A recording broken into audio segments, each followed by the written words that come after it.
Hey gang, it's me, Dr. Steve, and if fumbling his case and embarrassing himself before the entire world wasn't bad enough for this far-left Manhattan DA, Alvin Bragg, there's a new development that's nothing short of utterly devastating for him and his fellow rabid Democrats. You're not going to want to miss this.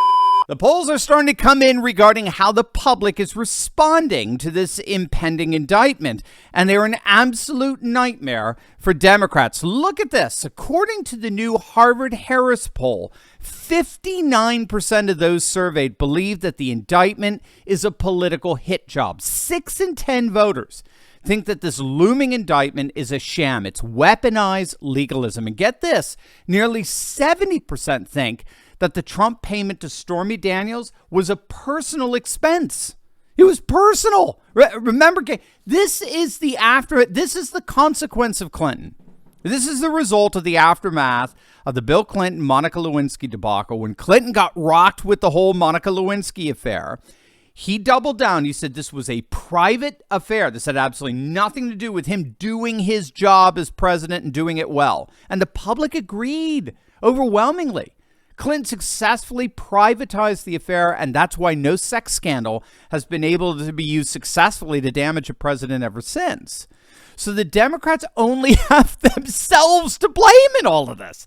The fact that 70% of the public thinks that the Stormy Daniels payment is a private matter, a personal expense, is itself a consequence of the Democrats successfully privatizing sex scandals. I mean, the irony is so thick you could cut it with a knife. In other words, in terms of public opinion, the backlash against this case is absolutely devastating for the Democrats. And it's no coincidence that the main beneficiary in all of this is, of course, one Donald J. Trump. The latest Morning Consult poll taken after it was announced that Trump could get indicted has Trump now leading DeSantis by an astounding 20 points, up from 11 since January. That's being corroborated by the latest Monmouth poll, where Trump has surged to a 14-point lead over DeSantis and that 8-point jump from February. And now it looks like we know why. It's the same thing that happened during the impeachments. Trump saw his highest approval ratings the very same months he was impeached. And more recently, the Mar-a-Lago raid, that gave Trump a 10-point boost over DeSantis. Moreover, the same poll, the Harvard-Harris poll, has Trump beating Biden 45-41. So a supermajority see these charges purely political. They don't think it's a big deal. Whatever was involved with Stormy Daniels is personal. And in the process, Trump's polls are soaring past both DeSantis and Biden. So public opinion doesn't seem to be going in the direction that the DA and the Dems were hoping. And that appears to be one of the main reasons why this fledgling DA's office actually canceled the grand jury meeting that was supposed to hear one last witness last week. And it's not just the public opinion polls coming out, as well as Trump's surge. The legal blowback against this has been absolutely immense. Wait until you hear the latest, perhaps the most unlikeliest of people who's calling this sham out for what it is. You're going to love it. But first, gang, as you know, we're living in an era of encroaching tyranny, and the internet is at the frontier of a battle for control. When powerful interests want to push their agenda, they get big government and big tech to silence any voice that doesn't fit their narrative. But there's a powerful way to fight back, and that's where our good friends over at ExpressVPN come in. You see, the problem with big tech is not only do they attempt to censor you, but they also track what you do online, what you're searching for, the videos you're watching, everything you click using your device's unique IP address. However, when you use ExpressVPN, they can't see your IP address at all. Your identity is anonymized by a secure VPN server. Plus, ExpressVPN encrypts 100% of your network traffic for protection from hackers, eavesdroppers, and it's so easy to use. It doesn't matter what device you're using. It all comes down to literally just pressing a single button, one tap, and you're protected. It's that simple. ExpressVPN is the #1 rated VPN by CNET and TechRadar, and the best part, they've got a limited time special offer just for my audience. Click on that link below right now or visit expressvpn.com/Turley to get 3 months absolutely free. That's right. You get 3 months absolutely free simply by clicking on the link below. But it's a limited time offer, so don't wait. Click on that link below and secure your online presence today. The now disgraced former governor of New York, the Democrat Andrew Cuomo, who was himself a former DA, has come out and absolutely shredded this case as nothing more than a political witch hunt.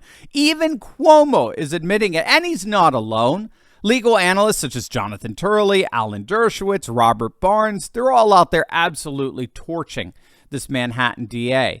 They've all come out and basically said he has no case. Remember, the fundamental issue here is the charge that Trump falsified his business records with regard to the $130,000 payment to Stormy Daniels. It's a bit of a long story, but bottom line, the payment was listed as a legal expense based on a retainer agreement with his lawyer, Michael Cohen, who's the one who actually paid Stormy Daniels, okay? The problem is that there's no record of a retainer agreement with Cohen, and the reimbursement wasn't related to any legal services from Cohen. So all of that means in the end is that you have a potential misdemeanor of falsifying business records. So not only is this just a misdemeanor, but to add insult to injury, the statute of limitations on the charge expired 5 years ago. So the statute of limitations expired, and even if they didn't, it would just be a misdemeanor and a slap on the wrist, even if Trump were found guilty on it. And so what the Manhattan DA's office has been trying to do is create a crime. That Trump falsified his business records in order to cover up another crime. And that supposed other crime was Trump's attempt to conceal a federal election law violation. In other words, he paid off Stormy Daniels in an attempt to hide her accusations against him from his campaign, which, of course, is impossible to prove. It's so impossible that the Justice Department declined to pursue it. The case is so absurd that it was reported last week that there were some major dissensions inside the Manhattan DA's office. Remember, this very same DA's office, the Manhattan DA, turned the case down just months ago. Career prosecutors inside the DA's office already looked at the evidence and wanted nothing to do with this.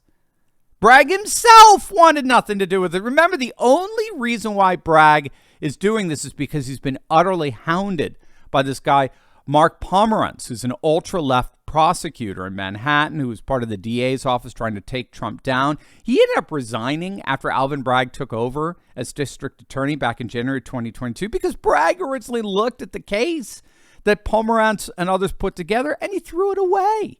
He said it was a big nothing burger. And Pomerantz resigned in disgust and has since launched a very public campaign, including publishing a very critical book, getting on a 60 Minutes interview that's been designed to pressure Bragg into renouncing that decision and get back to the business of indicting Trump. And of course it worked. Bragg caved. So apparently, as a result, there's significant dissension inside the DA's office, particularly among the career prosecutors who see no case here. There's a reason this was turned down by the Justice Department, by the prior DA's office, and even by Bragg himself.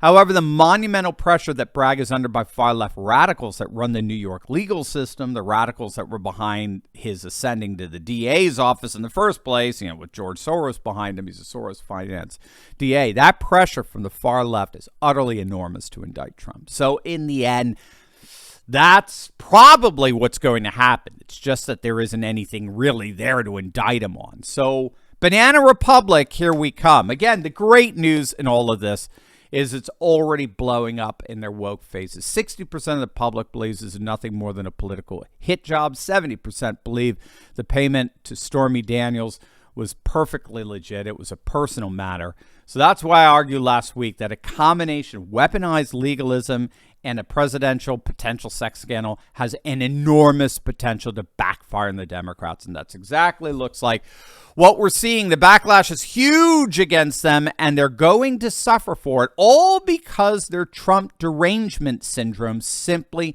wouldn't allow them to stop themselves. So obviously we'll keep an eye on how things develop this week, but it does appear clear that no matter what happens, Trump is coming out the winner in all this, and the Democrats are coming out as the major losers. As always, make sure to smack that bell and subscribe button. You'll definitely want to check out my latest video. It's my interview with the wonderful hosts, Alex and Alexander the Duran. And we talk about how the liberal world order is absolutely unraveling. You're going to love it. So make sure to click on that link, and I'll see you over there. God bless.